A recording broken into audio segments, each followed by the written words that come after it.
Shalom Uvracha, Moray Rabotai. Continuons l'étude de Shmirat HaLashon. Refuser à un parent ou toute autre personne semblable de parler de Lashon Hara. Par exemple, quelqu'un de ses parents, son maître, etc., lui pose des questions sur certains incidents, certaines situations. Et il sait que en répondant à la question, il sera obligé de parler du Lashon Hara. Eh bien, il n'a pas le droit de leur répondre. Bien qu'il y ait une obligation d'honorer ses parents, c'est vrai, mais pas au compte des interdictions de la Torah. Il faut les honorer, refuser en fait de façon élégante et respectueuse, mais refuser. Et à moins que des fois, il y a un intérêt, qu'en racontant à son père ce que son frère a fait, eh bien, il y aura plus d'impact, parce qu'il sait que lui-même n'aurait pas eu avoir d'impact, des conditions qu'on verra un peu plus tard. Maintenant, plus que cela, Rabotai, même si des fois il risquerait d'avoir une perte d'argent, ou même plus que cela, par rapport au fait qu'il s'est retenu de ne pas rencontrer Lashon Hara, eh bien, le prix est le même.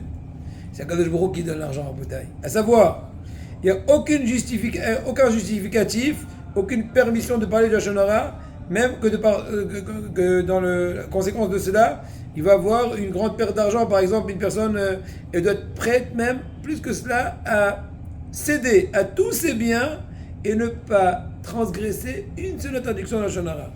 Par exemple, le boss de M. Goldberg lui a demandé à tous ses ouvriers de se moquer de l'affaire de son concurrent.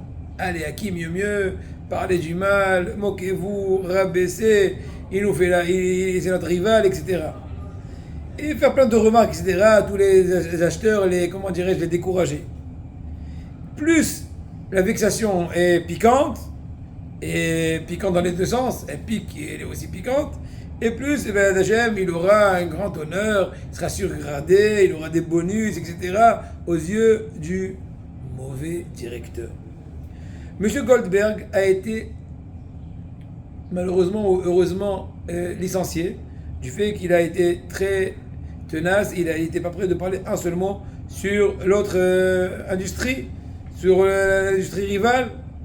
Et ben Rabotai, le fait qu'il a perdu la source de son vivre, de son gagne-pain, il a fait ce que la Torah lui incombait. Ne pas avoir peur, sa parnassa viendra de sources propres et pas de sources Shalom. C'est très bien Rabotai que de l'argent qui vient malpropre d'un lieu qui est trèfle, qui n'est pas caché. Non seulement il n'y a pas de bracha dans lui, mais c'est comme un fruit pourri qui fait pourrir les autres fruits dans la même corbeille. Bezrat Hashem, petit à petit en se renforçant, on arrivera au plus haut, dans les degrés les plus hauts. Amen.